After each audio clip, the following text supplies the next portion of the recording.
আমার ছেলে হত্যার বিচারের জন্য আসছি। আইসা দেখি আমার মতন হাজার হাজার বাবা মা বিচারের জন্য অপেক্ষা করছে। আমি না আসলে এই অবস্থা দেখতে পারতাম না। আমি এই অনুষ্ঠান দেখে খুবই খুশি হয়েছি আপনার ওই প্রোগ্রামে। আমি আমার ছেলে হত্যার বিচার আপনাদের পুরে দেখা, গত সরকারে তো আমাদের বিচার করে নাই, কত বছর পার হয়ে গেছে না। আপনারা তো সবাই দেখছেন, দিবালোকে অন্যায়ভাবে আমার পোলাকে হত্যা করিয়াছে, এর সুষ্ঠু বিচার পাই নাই। তাই আমি আপনাদের কাছে আইসি আমার ছেলের বিচার যে আমি দেখে যেতে পারি, এই জন্য আমাকে আশীর্বাদ করবে।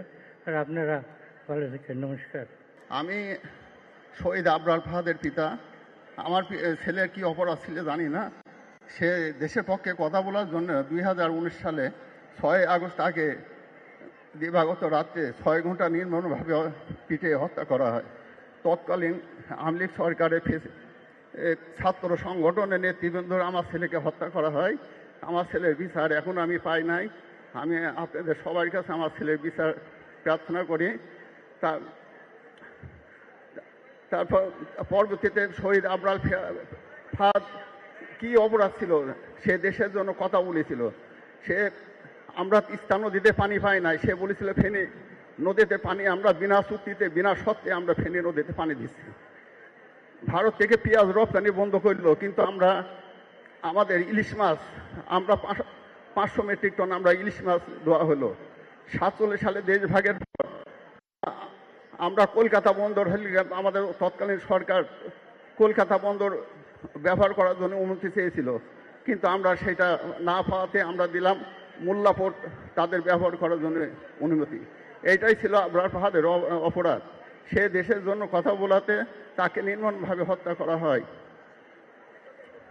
তাই আবরার ফাহাদ সহ যে সমস্ত জুলাই গণ অভ্যুত্থানে যারা শহীদ হয়েছেন সবাই আত্মার মাগফিরাত কামনা করি। ভবিষ্যতে যেন যাতে এই ধরনের হত্যাকাণ্ড আর যাতে না ঘটে।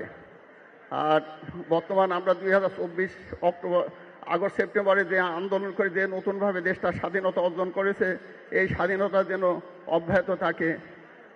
তাছাড়া আমরা সুষ্ঠু রাজনীতি ধারা যাতে অব্যাহত থাকে, আমাদের যেন ভোটের অধিকার ফিরে পাই, সবাইকে অনুরোধ জানিয়ে এই বলে আমি আমার বক্তব্য শেষ করছি। আসসালামু আলাইকুম।